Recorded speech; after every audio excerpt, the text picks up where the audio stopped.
Assalamualaikum dan salam sejahtera kepada bangsa mekanika. Ya, VLH 6464 motosikal kami. Kami adalah antara pemilik pertama 100 owner terawal yang dapat ZX25R di Malaysia. Mana nak cerita ni? Banyak sangat benda nak cerita. Tapi seperti biasa, mungkin ada di kalangan anda yang mungkin baru saja jumpa channel Mekanika Malaysia ni. Sudilah kiranya anda menekan butang subscribe. Bantulah kami dengan menekan butang lonceng dan juga follow kami di TikTok, Instagram dan juga Facebook.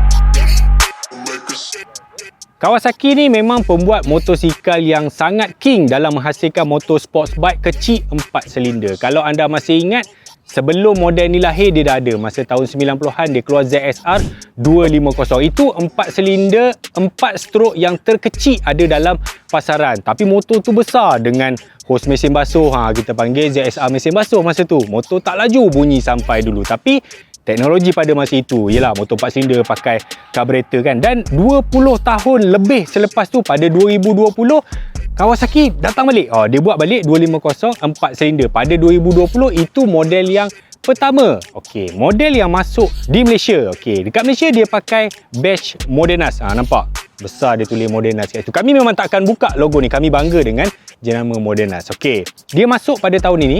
Bulan lepas. Jadi dia masuk tu sebenarnya motor ni dah boleh dikira V2 dah, version number 2 ataupun facelift, sebab berbanding dengan yang pertama pada 2020 yang dia launch dekat Indonesia dulu, dia punya meter pun lain, dia pakai meter jarum apa semua, dia punya exhaust pun lain, dia punya ada beberapa perubahan yang lain telah dibuat, elektronik apa semua pada model yang ini. Jadi sebenarnya walaupun kita dapat lambat tapi kita sangat bertuah. Itu pertama. Yang kedua, untuk pasaran luar, okey, dia ada 2 atau 3 spek. Dia ada SE dan juga RR. Yang ini Malaysia cuma masuk satu setakat hari ni. Dia panggil SE. Tapi okey, SE kita ni unik sikit. Kita punya model SE tapi kita punya suspension adjustable depan sama macam RR dekat overseas. Basically ini dah separuh nak pergi ke RR. Untuk orang yang mungkin dia rasa dia nak tunggulah bang, tahun depan lah saya nak beli ZX25R ni sebab RR akan masuk tahun depan. RR tu kalau dia masuk pun cuma monoshock belakang saja yang berbeza. Kalau anda beli yang ini, anda boleh tukar all-lins kat belakang, tak ada masalah.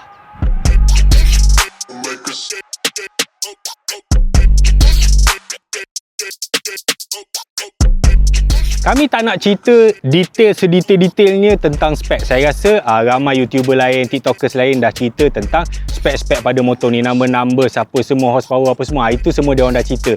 Mohon support juga kawan-kawan kita, YouTuber-YouTuber yang lain dah cerita tentang spek. Hari ni saya lebih kepada nak cerita pasal sense of ownership, sense of riding. Kenapa motor ni kena beli, sesuai untuk siapa. Saya nak cerita benda-benda macam tu supaya di hujung video nanti anda boleh membuat justifikasi sendiri sama ada motor ni anda nak beli ataupun tak nak beli. Okey.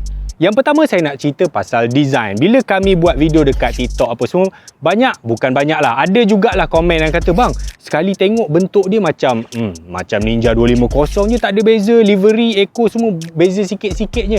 Sekali kita tengok, ya, saya tidak nafikan itu. Sebab apatah lagi kalau anda tengok dalam bentuk video, even kalau kita parking sebelah-sebelah dengan ZX636 pun atau ZX10 pun, dia tak banyak lari. Sebab Kawasaki memang menggunakan theme color dia.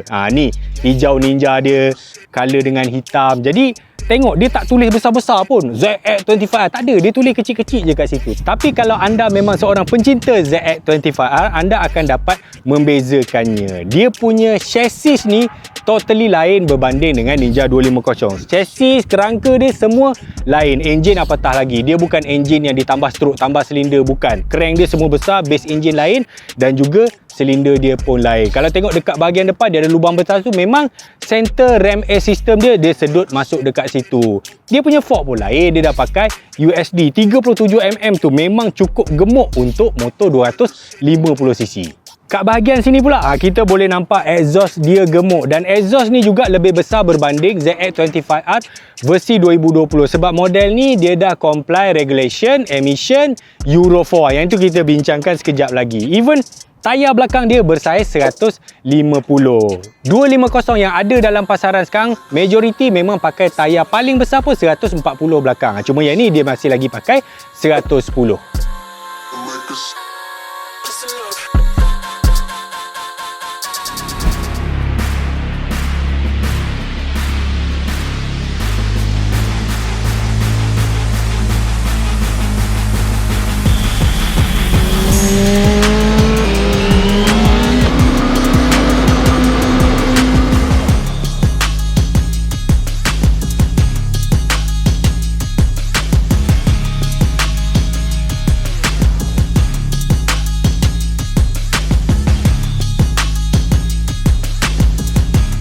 Ada juga yang komen, bang, saya tengok dia punya katalog 184 kg bang, berat ni. Ramai yang komen dia kata motor ni berat macam ZX636. Betul, 600cc pun dalam 190 kilo. Alright, on paper betul dia rasa macam berat, tapi sebaik saja anda kangkang masuk atas motor, actual ride tak. Motor ni memang nimble, agile dan sangat senang kalau nak baling ke kiri, ke kanan, nak mencilok apa semua, tak ada masalah langsung. Kalau anda rasa berat, sebenarnya anda tak boleh bawa motor langsung. Sebenarnya anda kena bawa basikal atau naik MRT. Motor ni memang sangat senang lah. Bagi saya, siapa pun boleh bawa. Enjin macam mana? Okey, atas paper 46 PS. Berapa top speed? 189 km/jam saja. Z250 pun silap-silap boleh potong. Memang ramai yang komen macam ni. Tapi macam ni tuan-tuan, motor-motor macam ni dia bukan perihal kelajuan semata-mata. Okay? Even Modena Kawasaki pun dia dah kata dia punya tagline pun Screaming Inline 4. Jadi motor-motor macam ni dia packagekan dengan elektronik, dengan bunyi enjin yang sedap untuk orang yang suka tentang package sebuah motor besar pada sebuah motor kecil. Faham tak? Kalau tak faham tak apa, nanti saya terangkan. Untuk power dia, masa dia low and top RPM kat bawah, betul, dia memang ada rasa lemau sikit. Dia memang nak kita tukar gear selepas 10,000 RPM. Di atas belas-belas ribu RPM ni, ini memang sedap. Dia punya enjin memang jenis high revving. Kalau kita bawa dalam jam, okey, yang ini anda kena ambil masa sikit untuk sesuaikan diri, untuk biasakan diri, untuk tahu peak power dia sampai kat mana, gear ni power dia dekat mana. Tapi dengan bantuan teknologi elektronik, assist and slipper clutch yang dia ada, kalau kita duduk kat gear tinggi pun, dia nak panjat daripada RPM rendah pun tak ada masalah. Cuma anda kena biasakan diri. Dia tak macam motor-motor 2 cylinder atau single cylinder yang memang ada instant torque.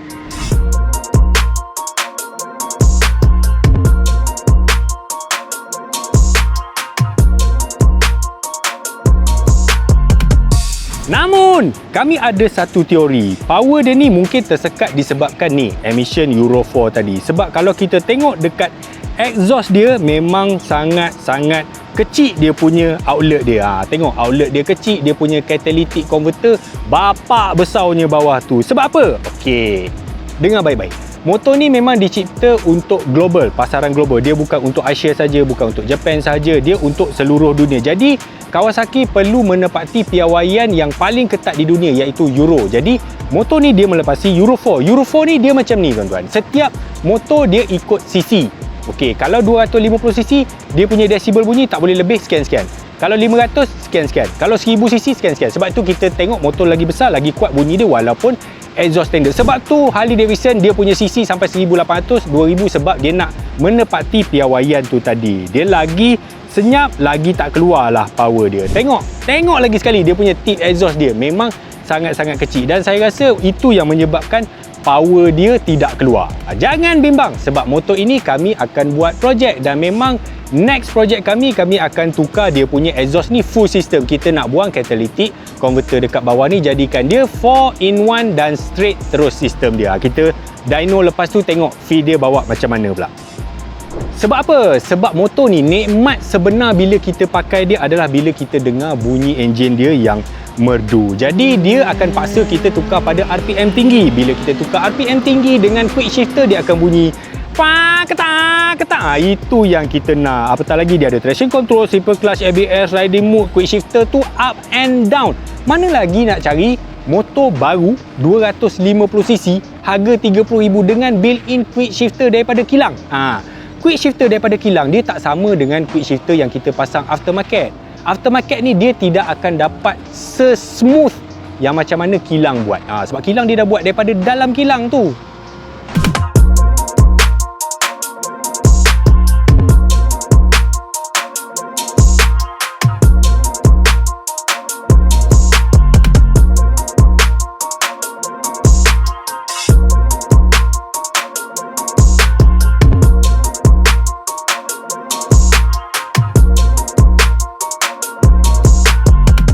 Jadi, motosikal ni sesuai untuk siapa? Okey, ini mungkin first time saya cakap lah. Dia sesuai untuk hampir semua golongan. Yang pertama, kita bagikan dulu lah dengan beginner. Beginner ni, dia tidak semestinya beginner tu sebab dia muda, umur belah-belah 20 tahun.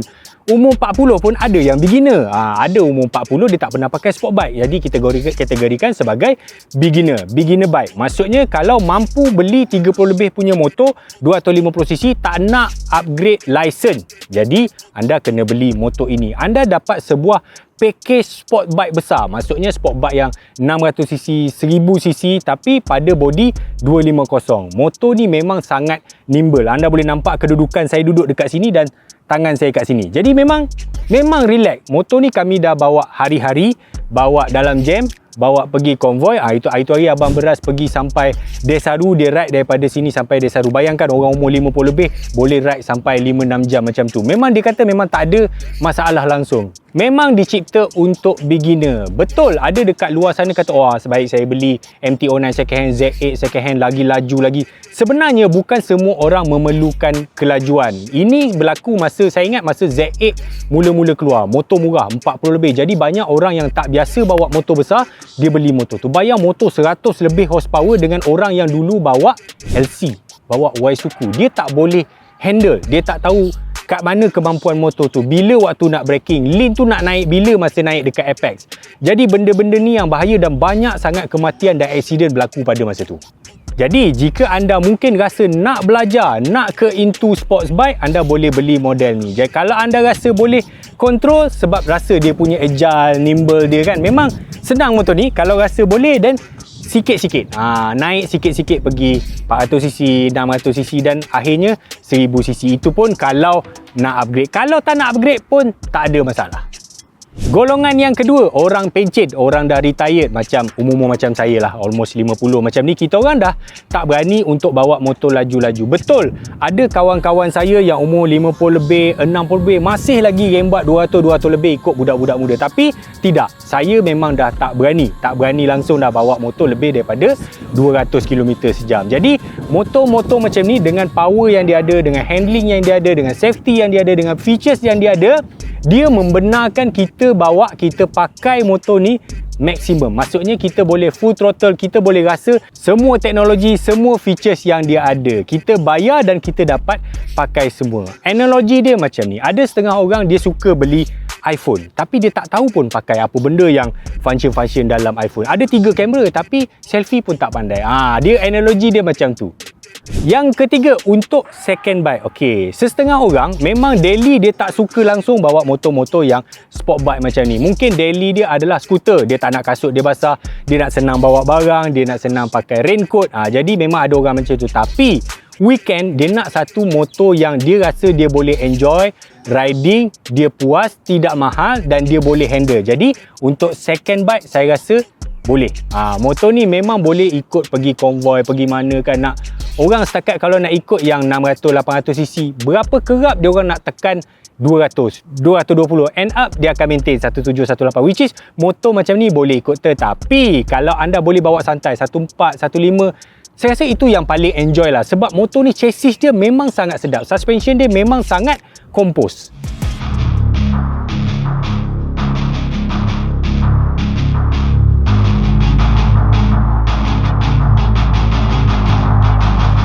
Jadi, boleh beli ke tidak ni? Jawapan tu hanya ada pada anda. Anda kena test dulu motor ni. Harga dia 34-35 on the road. Ada dua pilihan warna, yang hijau dan juga warna yang matte gelap macam tu lah. Dia ada dua pilihan color, cuma ada satu spek SE. Ke nak beli tahun depan lah. Ada nak masuk yang RR ni, tak payah tunggu. Beli yang ini, sikit sangat beza dia pun. Jadi kalau anda beli yang ini, kalau tak puas hati nak jual balik, ini memang saya rasa second value dia akan retain. Sebab dia tidak bertanding dengan siapa-siapa. Dia tak bersaing dengan siapa-siapa pun. Dia cuma ada sebiji je dalam segmen dia. Kalau anda tanya saya, berbaloi tak beli bang? Berbaloi lah, sebab tu kami beli. Kami tengok on paper sini, memang kami rasa motor ni sesuai untuk kami pakai. Mungkin ada dekat luar sana jiran-jiran orang kampung akan kata, alah kau beli 30 lebih, baik tambah sikit beli Z650. Katakan anda dah beli Z650. Z650 buat apa motor 2 silinder, baik beli Z8 second hand. Tak jadi beli Z650. Katalah anda beli Z8 second hand. Beli Z8 second hand, buat apa ni, tepek mahal lah, lifter apa, baik beli kereta tak kena hujan. Beli Azia. Pun anda pun beli Azia. Bila dah beli Azia, buat apa beli Azia, orang duit, baik pergi haji, rukun Islam. Lepas tu anda dah pergi haji, buat apa pergi haji, jiran sebelah rumah miskin, tak tolong. Orang takkan pernah puas hati dengan tindakan kita. Jadi dia macam ni, apa yang kita nak beli, apa juga tindakan yang kita nak buat, kena tetap satu. Kalau kita suka, kita jangan peduli kat orang. Orang punya hal lah. Kalau orang tu suka Z8, suruh dia je lah beli Z8. Kalau dia suka Azia, suruh dia beli Azia. Kenapa nak suruh kita yang beli? Sebab kita memang suka motor ni. Macam tu cerita dia. Okey, itulah dia.